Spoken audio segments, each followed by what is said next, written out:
रामकृष्ण हरी. शुभ सकाळ. कशी यूट्यूब फॅमिली? मस्तच असणार. मी पण मस्तच बरं का. तर व्हिडिओ काढायचं कारण असं झालं आहे का, आपलं महाराष्ट्रातलं सरकार झोपलं आहे का नुसतं विलक्षणाच्या मागच पळतं आहे सरकार. अहो तुमचं पण विलक्षणाचं म्हणजे इलेक्शनाच्या मागं तुम्ही पळा, इलेक्शन तुम्ही लढवा, पण काही महिलांची सुरक्षा ठेवत्या का नाही?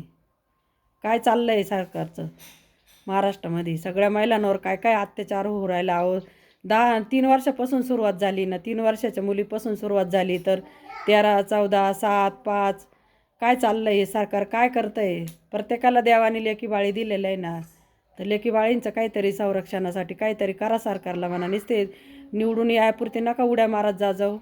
हां, काय चाललं आहे? रोज काही ना काय ऐकायला येतं आहे, रोज काही ना काय ऐकायला येतं आहे. काय आता काल लगेच मुंबईमध्ये, परवा लगेच मालेगावमध्ये, म्हणजे नुसतं ते जसं काय बाजार भरला का? सरकार कुठं गेलं आहे? झोपलं आहे का सरकार?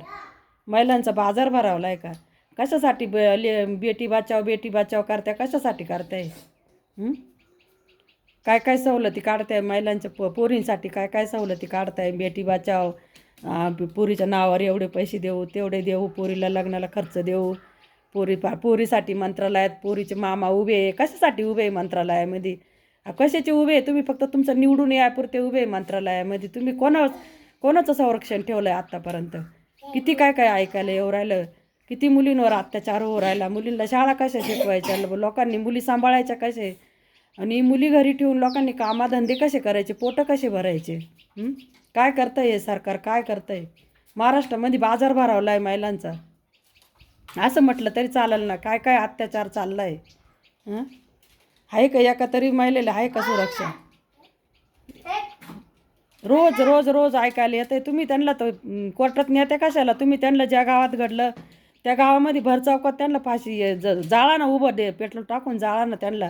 त्यांची अशी तळतळून आत्मा गेला पाहिजे चौकामध्ये. ते ज्या गावात ते पैदा झाले ना त्याच गावात त्यांना जाळायला पाहिजे. तेव्हा ते पुढची प्रजा असं करणार नाही. तुम्ही नेत्या कोर्टामध्ये घाली त्या गरके आणि देऊ फाशी, त्याला देऊ फाशी. पुढारी या त्या आश्वासन देऊन निघून जात्या. आता जो अत्याचार करेल त्याला फाशी देऊ, जो कधी द्यात्या तुम्ही फाशी? तुम्ही कधी फाशी द्यात्या? त्यांना काही फरक पडत नाही. तुम्ही त्यांना ज्या दिवशी ज्या गावात घटना घडली त्या गावामध्येच तुम्ही त्यांना जाळायला पाहिजे. भर चौकामध्ये पब्लिकच्या समोर तुम्ही यायलासुद्धा नाही पाहिजे. तुम्ही सांगायला पाहिजे जिथं घडलं तिथल्याच लोकांनी त्याला पेटवा. काय करतं हे सरकार? किती अत्याचार चालला आहे, किती अत्याचार चालला आहे. 10 वर्षाच्या मुलीवर, 3 वर्षाच्या मुलीवर. अरे 3 वर्षाच्या मुलीला काय कळतं? अरे ती बोबडं बोलती, तिची बोबडे बोलण्याची भाषा ऐकायची आपली किती म्हणजे आपल्याला किती चांगलं वाटतं, आणि तिच्यावर तुम्ही अत्याचार करते. रोज एक एक मुलीवर अत्याचार करतो आहे, रोज एक एक ऐकायला येतं. मग हे सरकार करतं काय? काय करतं हे सरकार? झोपलं आहे का हे सरकार? आहे का हे सरकार फक्त निवडून यायलाच आहे का? इलेक्शन करायला आणि निवडून यायला मज्जा मारायला पुढं करायला तिकडं? आहे का महिलांचं संरक्षण? आहे का? बघा कसं वाटलं व्हिडिओ, नक्कीच कमेंट करून सांगा मला. आहे का सरकार? आहे का ठिकाणावर म्हणून? रामकृष्ण हरी.